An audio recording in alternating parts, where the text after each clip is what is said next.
pelamar merupakan pegawai yang terdaftar dalam database pegawai non-ASN pada BKN dan telah mengikuti seleksi CPNS tahun anggaran 2024, namun dia tidak lulus, maka dia bisa diangkat menjadi P3K paruh waktu. Jadi tidak harus mendaftar ke periode 2. Nah, mudah-mudahan teman-teman yang ngelar CPNS itu bisa tenang nih dengan posisi seperti ini. Pemerintah kembali menerbitkan ketentuan tambahan terhadap kriteria pelamar seleksi pegawai pemerintah dengan perjanjian kerja P3K tahun anggaran 2024.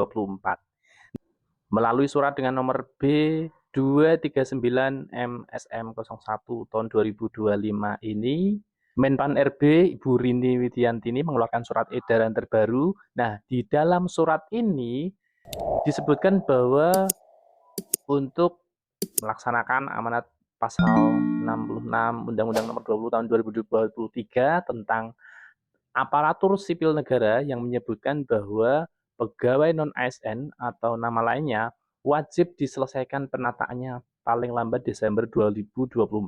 Maka dipandang perlu untuk mengoptimalkan pelaksanaan penataan pegawai non-ASN tahun 2024.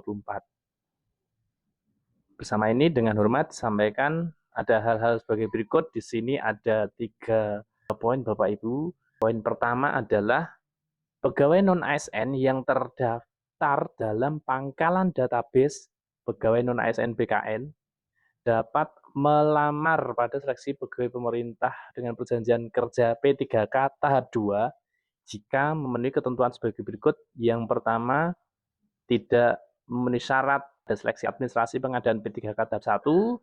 Yang kedua, tidak memenuhi syarat pada seleksi administrasi pengadaan CPNS, belum melamar seleksi pengadaan ASN, lalu memiliki syarat seleksi administrasi namun tidak mengikuti seleksi kompetensi pengadaan P3K tahap 1, atau memenuhi syarat seleksi administrasi namun tidak mengikuti seleksi CPNS tahun anggaran 2024.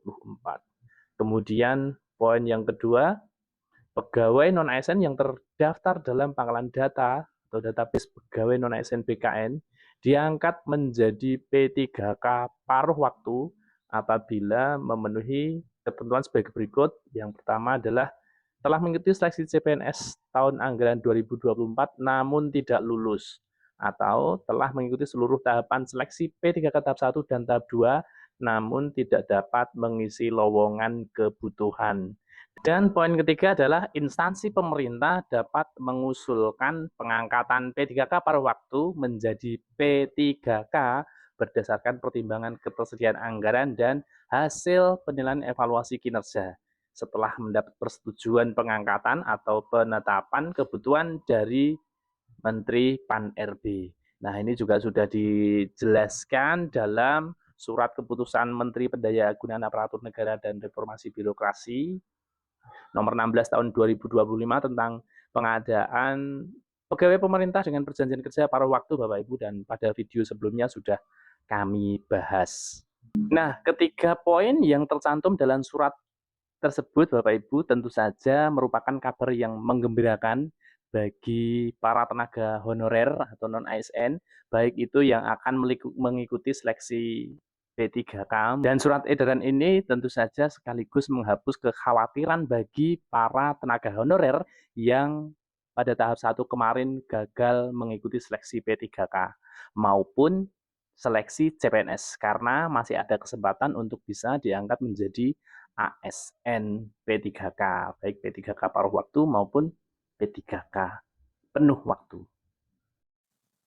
Berdasarkan keputusan Menteri Pan-RB pada tahun 2024 yang lalu, formasi untuk kebutuhan aparatur sipil negara tahun 2024 ini ditetapkan sebesar 1.278.276 formasi, yang terdiri dari 248.993 formasi untuk calon pegawai negeri sipil dan 1.029.283 untuk pegawai pemerintah dengan perjanjian kerja, yang terdiri dari guru sebanyak 195.533 formasi, untuk tenaga kesehatan sebanyak 105.348 formasi, dan untuk tenaga teknis sebanyak 728.402 formasi.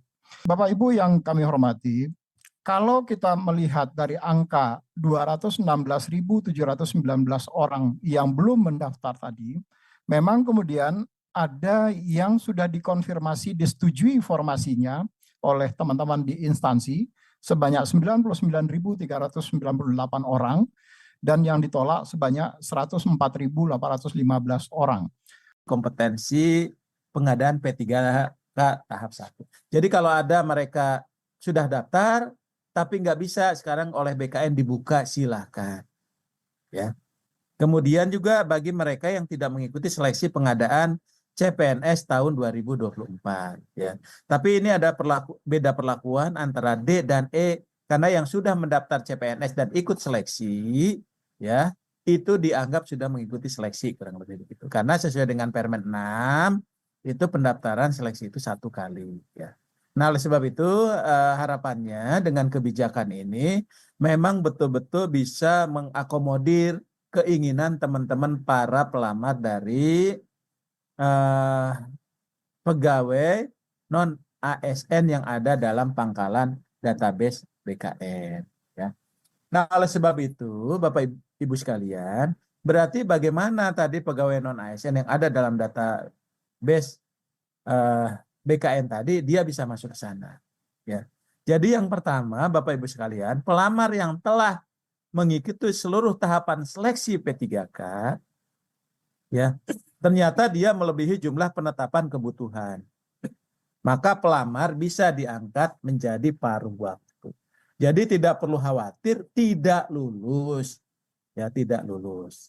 Nah, oleh sebab itu penting Bapak Ibu sekalian. Jadi kalau sekarang ini misalnya contohlah di Sangihe misalnya. Ada teman-teman, oh kami tidak ada R_L gitu ya. Kami masuk R3. Kami kok ini kami nggak lulus. Tidak perlu khawatir. Dalam hal tadi di sini dijelaskan pelamar yang telah mengikuti seleksi tapi jumlah formasinya terbatas, dia tetap menjadi paruh waktu. Contohnya apa? Dia di posisi yang di pelamar tahap 1.